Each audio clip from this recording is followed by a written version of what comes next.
Hey guys, it's your buddy Rome. I'm back at it again. So in a previous video, I talked about this camera that was sent out to me to review.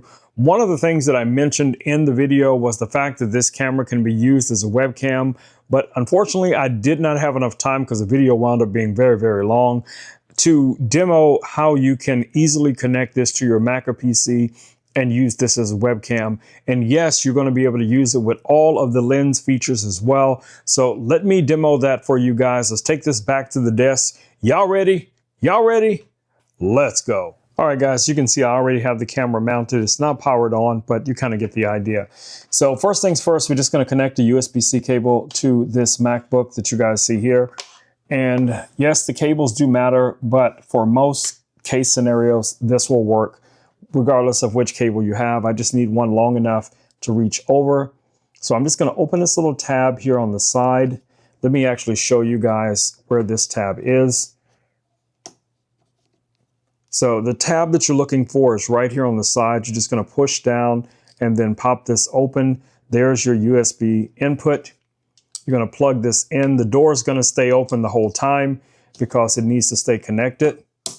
All right, so now we have the camera connected. We have the Mac connected to this as well. Once we power this on, the Mac should automatically recognize this as a camera. So let's go ahead and turn this guy on. And it's asking, do I want this to be file transfer, webcam? Well, it switched into webcam mode because I had it previously in webcam mode, but you will get those three options when you first connect, okay? And as I mentioned before, you can still utilize a lot of your camera features. So if we rotate this guy around here real quick, I'll show you the back of the camera, and then I'll show you how to connect it to the computer. So if we rotate around, now you guys should be able to see the back of the camera here. And you can go in and you can adjust all of your features just like before. You can adjust your white balance. You can set that to auto. You can set that to manual, you know, whatever you want to set it to. So if you want to bring that white balance, you know, make it a little bit warmer, a little bit cooler, or you can just leave it on auto, whatever works for you. You also have the ability to adjust your exposure from here. So you can actually go into your manual settings and you can bring that all the way down to 100 or whatever is suitable for your environment. So we're going to switch that back to auto as well. And other things that you can control here. You're probably not going to be moving the camera around a lot, but you do have the option of adjusting the lens. So you can go from wide to ultra wide, and I'll show you that displayed on the computer because you won't have to change anything once you set it up, okay? So let's go over to our MacBook here, and we're going to add video device. We're going to look for the Xtra Pro. Click on that, and then boom, there it is right here. You guys can see. So now if I move my hand in front of the camera, there's almost no delay whatsoever with this, okay? So back into our adjustments, we can go into our POVs. So we have it right now set to standard.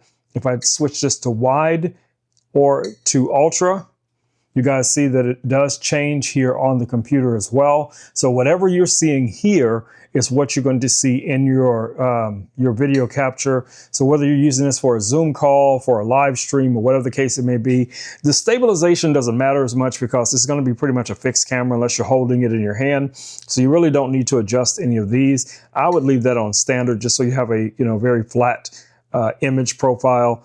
But I just really wanted you guys to see how easy it is to set this up and use this as a webcam. So let's just push this over just a little bit. And I'm going to try to bring this computer in a little bit closer just so you guys can see what I'm talking about. But yeah, you have the full flexibility of a camera like this, using it for a main talking head camera. Maybe you want to use it as an additional top-down camera. Just a wonderful, wonderful little device for a lot of different applications. So hopefully this video has been helpful for you guys to see how easy it is. You could turn something like this into a big part of your streaming, DIY projects, whatever the case it may be. So you don't have to just think about this as an action camera because you want, I'm saying get out there and, and have adventures, guys. But this camera can be used for multiple other purposes as well. So always keep that in mind. All right, guys, it's been your buddy Rome with Rome Knows Tech, and I will catch you all in the next video. Until then, stay safe. Peace. I'm out.